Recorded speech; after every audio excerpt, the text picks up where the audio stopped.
Alright. Sorry, welcome back to an episode of Slice of Life. This is I believe, Friday episode on, again, more digital research, administrative things related to the project, and just life in general. Again, Project Shiva once used to be something called the Naruto Project, which was a self-therapeutic psychiatric multimedia project to solve the problems, challenges, obstacles in our lives, as well as a self-improvement process to reach the heights, goals, and ambitions that we have set for ourselves, as well as those around us. Since then, it's burgeoned, grown, and blossomed into something that's more of a manifestation, a comprehensive extension of ourselves, and takes the form of various different types of series, formats, analogies, concepts, ideas, and so on and so forth. Again, we run every 7 a.m. in the morning. I won't say every day, but 5 days a week, except for Wednesday and Saturdays, which are only for end of the month, bonus specials, bonus features, which you can find again all on like Spotify, YouTube, Twitch at one point, and Patreon. So without further ado, today's kind of blab is going to be on a continuation of mythological, religious, and spiritual figures, and so on and so forth. They don't necessarily need to have anything to do with deities and goddesses and so on and so forth. It can be a reference to sorts of abstract creatures and caricatures, conceptualizations of people, personas. And the first demonstration of that is what you see here on, I believe, my left is your right. Yeah, up here. I have to go this way or that way. Right here on the top. Top. Left, right. We're not going to hesitate to waste any more time here. This is basically a perched raven on rose skull, and open poetry book statue. The brand is Syracuse, and it's very, very highly rated because it's amazing. I mean, in terms of the design and production. So once again, where we left off previously, and I'm just going to magnify that. Look at that, it's beautiful. It has everything to represent, if you couldn't tell, the way our project is themed, and our brand art and our branding in itself. This is very highly reflective of that, and I probably don't need to mention that I've already placed an order on this because I didn't want to wait for a situation where the rising cost of goods due to trade wars, particularly between my country and the United States, have begun. And honestly, I'm not going to comment too much on the politics about that. I don't see that as a inherently negative thing. A lot of people, of course, are taking very strong sides against, but I'm not particularly, unless like really, really stressfully provoked. I'm not, again, with like some crazy cluster B ridiculous freaks. There are a lot of people like that, but and those people aside, I like to be just a very fairly neutral, very blasé, very neutral kind of person, and who holds just kind of, I wouldn't say fence sitting, but definitely I'll take a directed approach. I'll definitely make a statement and I'll assert an opinion, but it's always tentative and fairly neutral, unless again there desperate times call for desperate measures. Aside from that, I wouldn't go any more. I don't like particularly radical extreme opinions, except for exploration, right? So with that being said, I just wanted to get it done. I wanted to make that purchase before the tariffs came down, and then, well, they're already down as of today, but maybe that's a conversation for another day. So I bought it. It's on its way, or it's already arrived and shipped to my friend's place. And so what I'm going to do now is just detail the first, probably most important. The previous episode covered, by the way, on Anubis, Egyptian god Anubis, Roman Greece goddess Themis, and I believe also two of the Orishas of the Yoruba from Nigeria, which are Esuelegwa Alubar, as well as Orunla, sorry. So that's it. So going on a similar tangent, like I said, this one isn't necessarily even, like I said, it's not necessarily mythological or religious in this case. It's not even spiritual, I would say. This is more symbolic. So mythological, religious, spiritual, and symbolic. There's a lot of symbolism here. This is from poetry, right?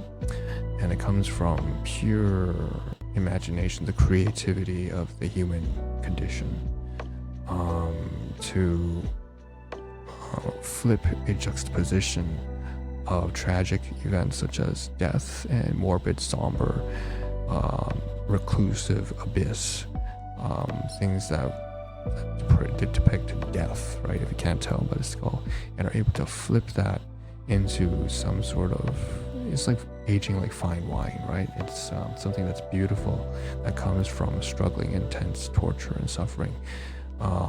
The result of that is a miracle, is true strength, provided that you do in fact overcome, and not everyone does overcome. At least that's what I see here when I see the book open with the skull and then the flower and the roses tattered around and the crow. Classic example that this might conjure up the imagery of Edgar Allan Poe, and so let's just go ahead and read ahead. So for 78.49 with plus the import tax fees of $14.25, so it's over 90 in my currency anyways. This is not USD. You get this hold on, I'm careful this time now. I'm aware that I have to pay attention. The theme is horror, brand is Echoes, material is resin, and it says the occasion's Halloween, but they're just doing that to market. And the product dimensions, right, it's about $80 plus tax, import fees, bringing it to about 90. And the size dimensions are 33 by 28 by 45 centimeters, so it's really quite large. And basically that's about 1 foot by a foot. It's a foot cubed. So let me just kind of like scroll. Okay. So about this item, it's expertly cast in resin, meticulously hand painted. Prefer Halloween, great as a gift or a skull collector. I'm not collecting skulls, I can tell you that much. That's not why I want this. That's kind of morbid, but you know, I mean, honestly, actually, I might be the kind of person to do something like that. I don't know. Nemesis, now Edgar's Raven Skull. That really reminds you of if you go back in time in history to the Black Plague. So the greatest works of Edgar Allan Poe, deluxe hardbound edition. And going further down here, you see comparisons to, one is of a crescent moon. Seems like a dragon lying on a crescent moon. Another one is another raven on a skull.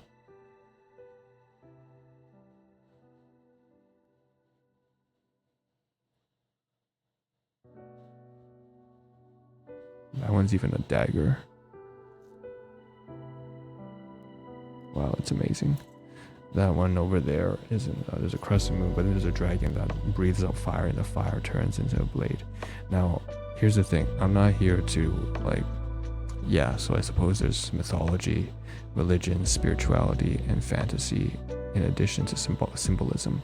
So I'm just going to say that I'm not particularly interested in making any sort of purchases for fantasy related items. I'm not doing that. Again, I'm looking for things that are more practical, right? Things that have helped to form different pieces of our multiply fragmented identity, that have allowed us to persevere and overcome the challenges and obstacles in our lives, that in a way that has not been maladaptive, but rather triumphant, right? So it's maintained the health and sanity of a self, instead of turning it into some depraved, disordered, right? Yeah. So let's go down further. I always think of, it's occurred to me obviously many times now that throughout the decades that not only are disabled people and disordered people potentially really hazardous and destructive and just awful, and not all disabled or disordered people are awful. I'm just saying that they have a lot of potential for it to be, but not only disabled and ordered, but also the average, the statistically average, quote unquote normal, the average normal person is also very awful and destructive in their own ways. So like going beyond, regardless whether or not you're disabled or able-bodied, right? Disabled or able-bodied versus or say disordered versus being normal, quote unquote normal. That doesn't exist, but I like to go beyond that. I don't care whether you're disabled or disordered. I don't care if you're normal even or average, because like even the average person has so much potential to be awful.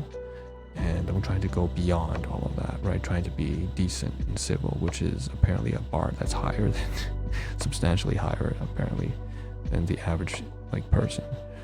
So this is the kind of stuff that I'm referring to when I say that, turning to theme is turning to the the king of the underworld, Hades, turning to these caricatures and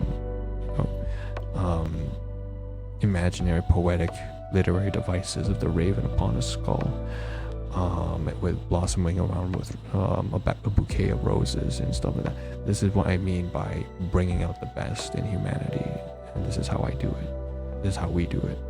I don't know how you do it, but this is how we do it. So, and it's important to me. So, product description, straight out of Gothic Nightmare. This is Gothic Nightmare. This mystical shapeshifter perches on a rose-covered skull sitting atop a book open to the infamous The Raven poem, immortalized in literature by Edgar Allan Poe. This black raven and skull statue is expertly cast in resin and meticulously hand-painted, bringing out all the amazing details from the crow's feathered body and aged effects on the skull in the individual roses and pages of the book. This macabre 7-inch high, 5-inch long, 4.5-inch wide, 18 by 13 by 11 centimeter statue has a velvet effect, lined bottom to help delicately display surfaces, and it's a fantastical gift any skull collector is sure to admire. Now this is interesting because the size here is apparently smaller than what was outlined above, but needless to say, let me think about that. 12 centimeters or whatever.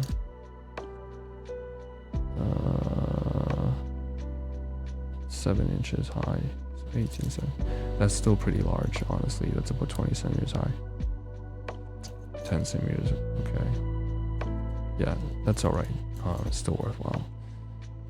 It's a little bit disappointing. It's smaller than what should be, but anyways, customer reviews, 4.9 stars. Bestsellers ranking, manufacturer is Zekos. And going further down, right, there are some comparisons here. And the top reviews. Great statue, great packaging. It's interesting to see the top reviews here. It seems to be from years ago.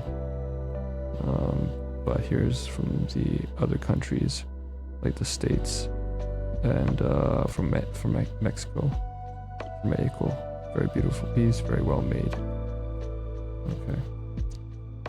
Me gusta mucho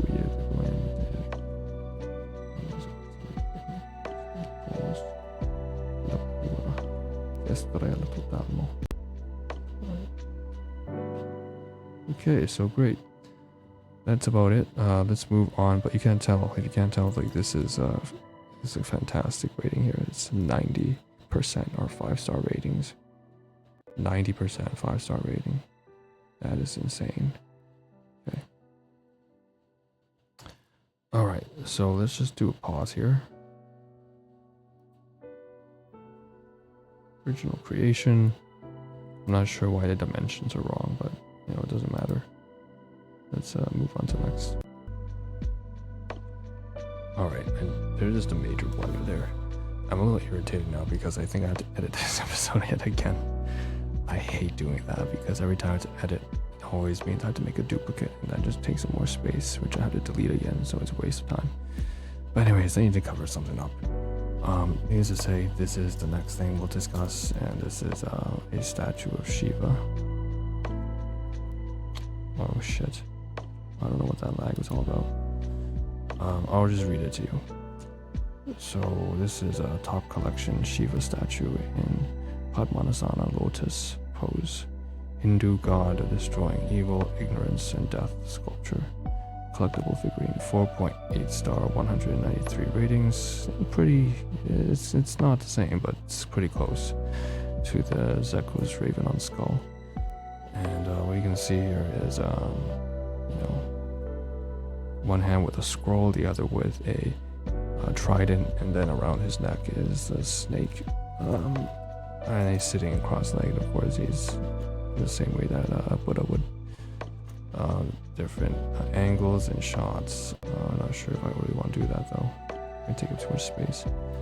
Anyways, product highlights: exquisite craftsmanship, premium sculpted cold cast resin, real bronze powder mixed with resin, hand painted bronze finish, collectible, unique present, positive force, and so on and so forth.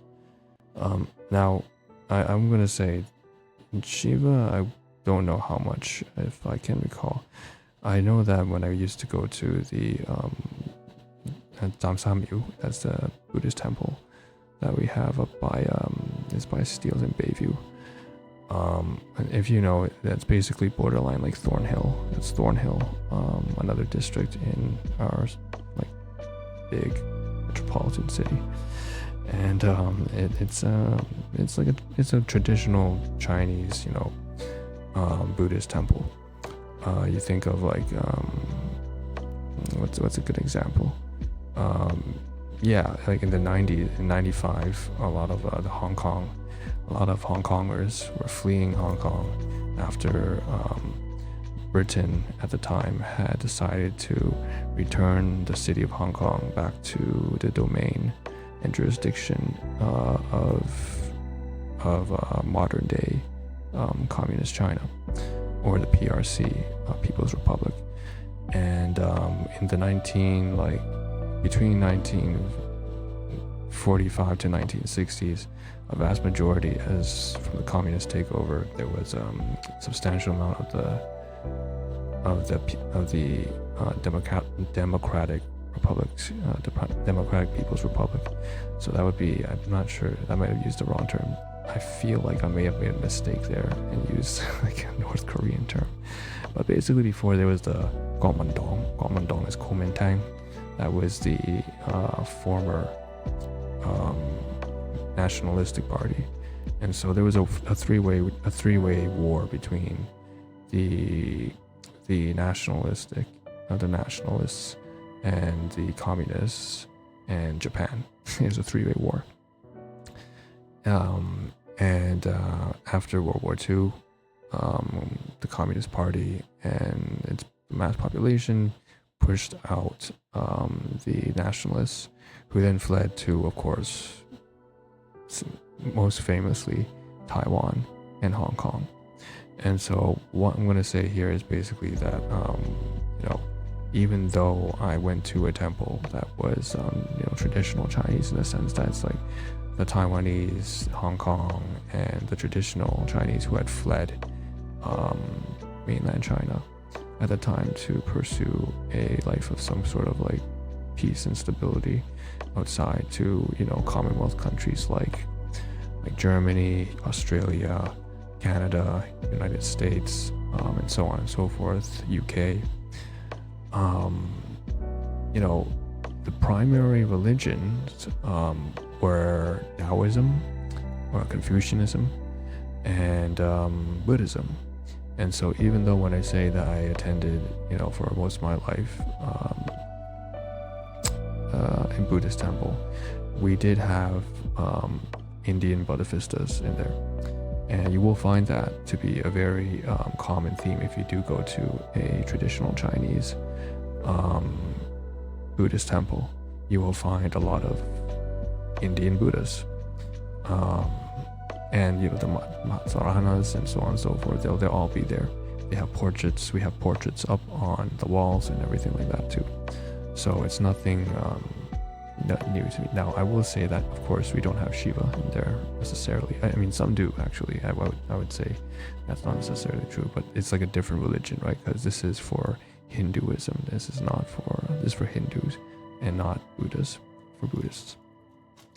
Needless to say, many of the core themes are still there.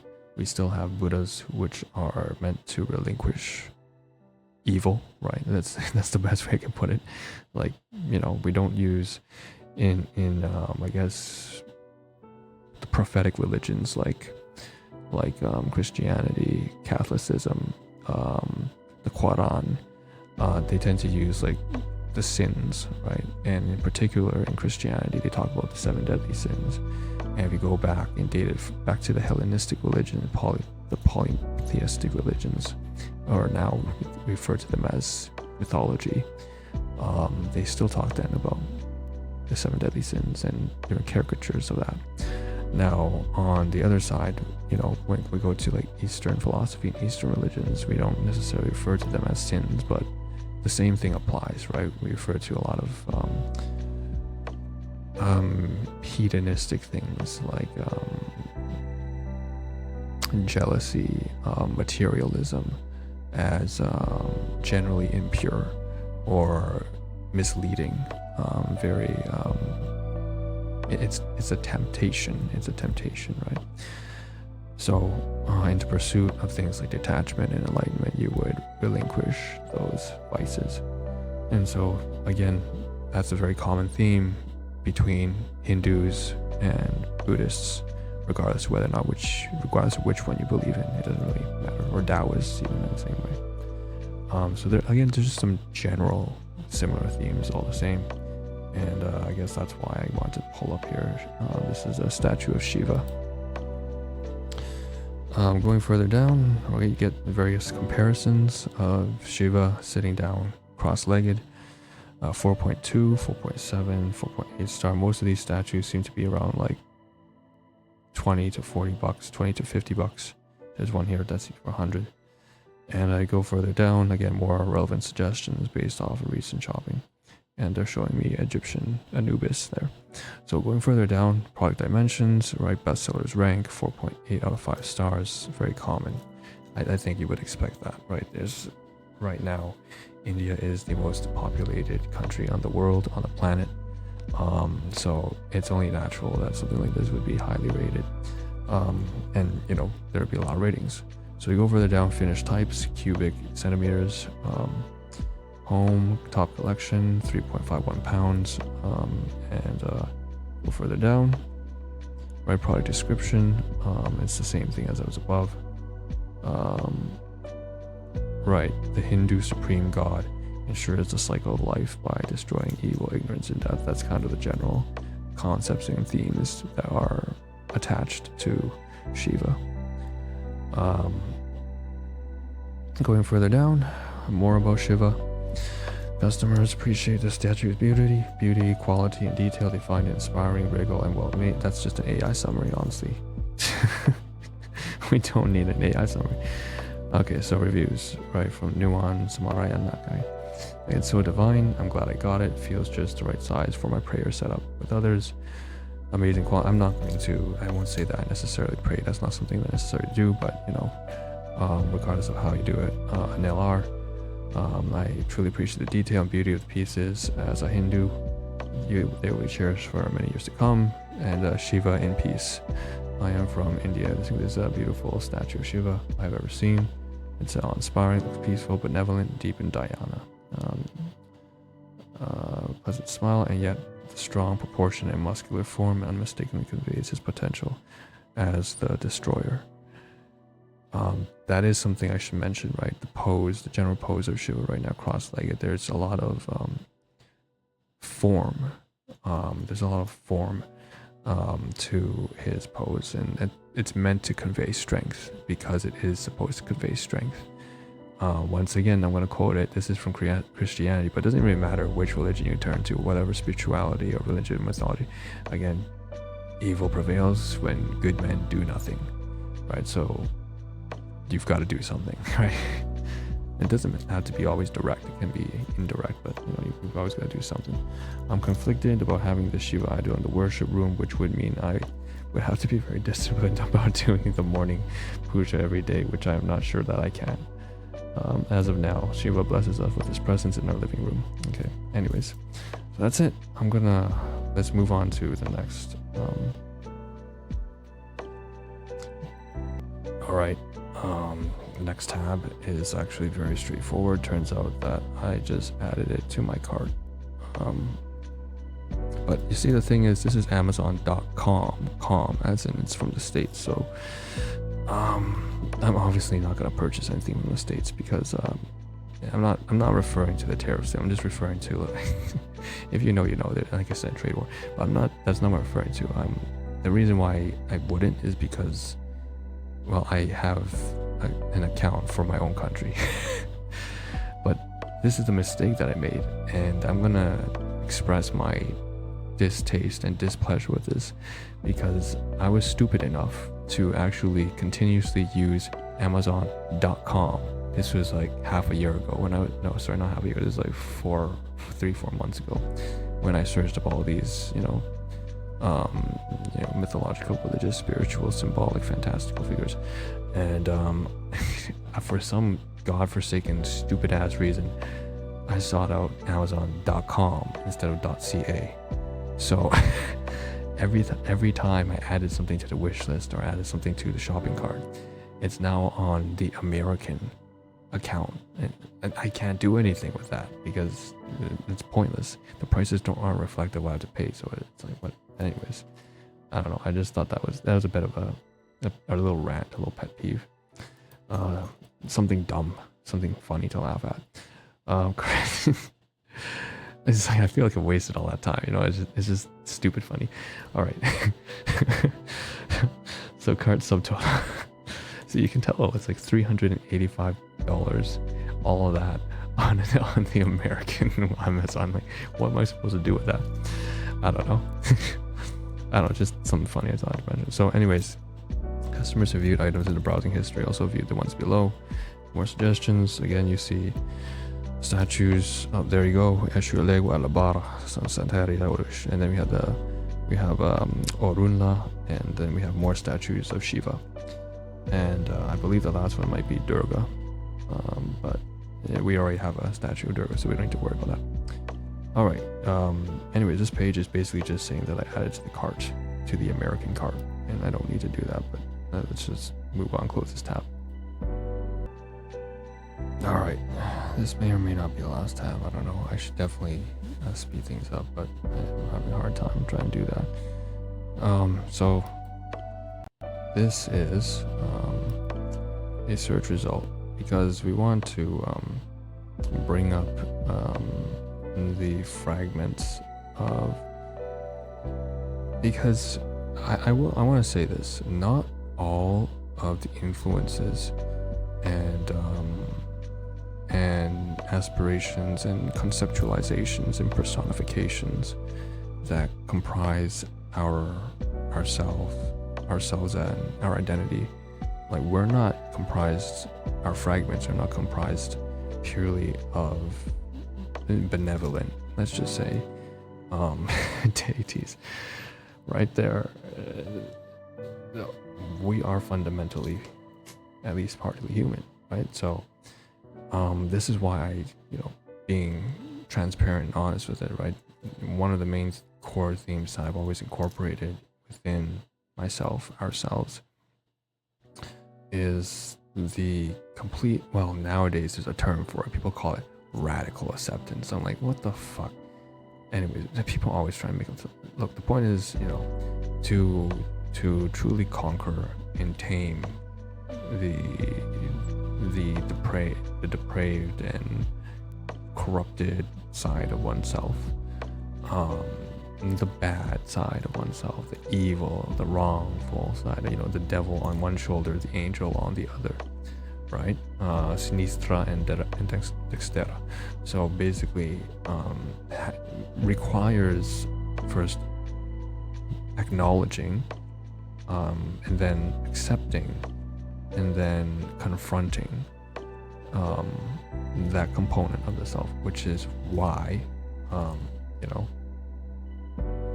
here it is, right? So I searched up God, trickery, mischief, and this is something, once again, I remember in like the 90s. I would, again, like I said, I would sit in the library and but then I would go out in a recess, and then other kids are like playing tags and stuff like that. When I look at other kids, they're almost like a social experiment. I'm watching them and observing and watch, listen, and learn. I'm observing how other people behave and how they work. But that was in like grade 2. Some people might find that kind of weird and creepy, but I don't think that's weird and creepy. That's just ahead of the curve. I'm just ahead of the curve, all right, buddy?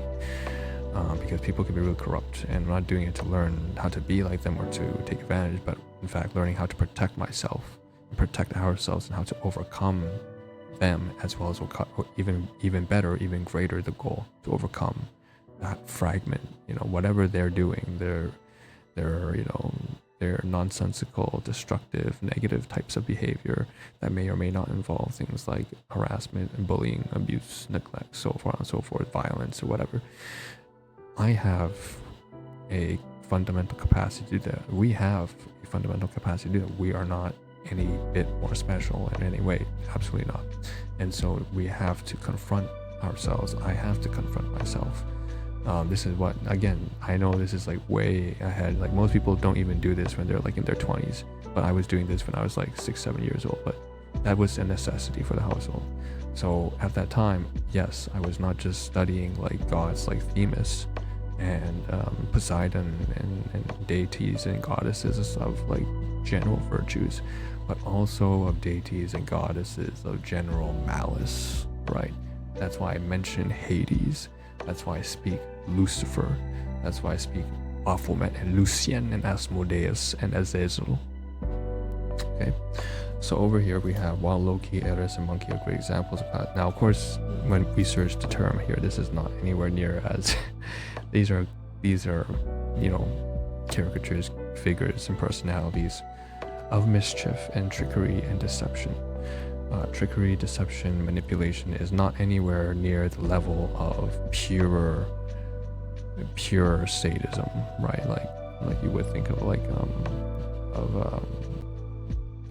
I don't need to mention the devil himself, El Diablo.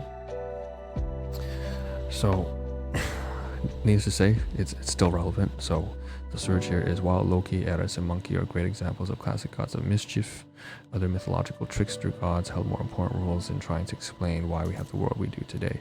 And I should mention that we have a very, I'm part Chinese, right? So there's this, in our like mythological fables in the eastern side, but compared to like Roman Greece and Athens, they have lots of, Hercules and Medusa and so on and so forth. On our side, we had the Monkey King. And well, of course, again, he's a warlord, but still, he likes to fool around. His entire character is like, another good example is Nika, the sun god, which for the reference, that is a South American, like Latino reference there. And again, if you can't tell, there's been some very popular pop culture references to that based off of certain types of animations. But the sun god Nika from South America, the Monkey King from traditional ancient Chinese fables, Loki from Athens, Greece, Roman Greece, these are all different caricatures of mischief, deception, things that are, gods and deities, and that are not representative of necessarily good things, but actually tainted in corruption. And so we do study that as well there's no need to mention that. Obviously, I'm going to study that. We're going to be comprehensive. There's no way you can confront your own mistakes and your own faults without accepting that you can be that you can be just as awful, right? I can be just as awful. That's the first step. That's why I always say I laugh at myself first.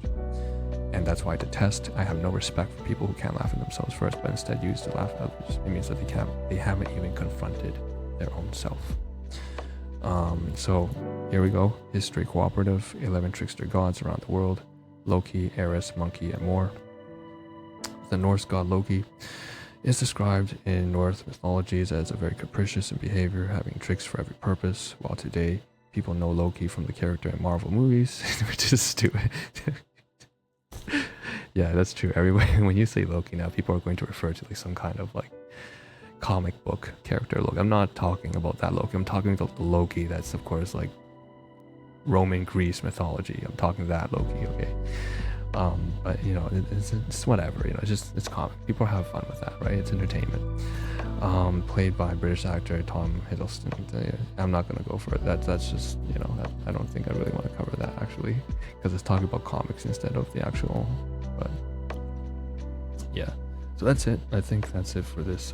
You know, there's gonna be one more thing I do want to cover, but I don't know if I have the time for that. It's like 39 minutes in. You know what? That's it. Let's just wrap it up here. So I'll see you guys in the next one. So today we covered Shiva from Hinduism.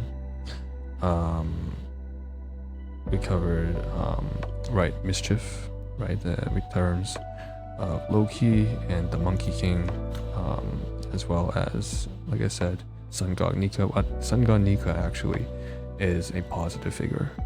But again, it still has to do with playfulness and mischief and carefreeness, which is something that I participate in myself all the time. If you can't tell, half the time I'm recording, I'm always laughing. So you can tell where that explanation comes from. But it's the right kind of laughter. It's the right kind of laughter, right? It's not the other kind that involves, you know, shitting on other people who are, you know, it's different. And then we started this episode with, just to summarize, with the raven on the skull. So that's Edgar Allan Poe. That's not even mythology. That's not spirituality. That's not mythology. That's not religious. That's just poetry and literature and history. But still, such abstract concepts still played a role in the functioning and creation of what? In the personification of the self. So that's it for today. And I'm going to record the next one. So I'll see you guys next week. Cheers. Thanks for tuning in as usual. I hope you find this interesting. I don't know. For me, life is interesting, man. I don't know what to tell you. It's fun. It's fun. It's not fun. You don't consider this fun. This is fun. I don't know about you. Anyways, I'll see you guys in the next one.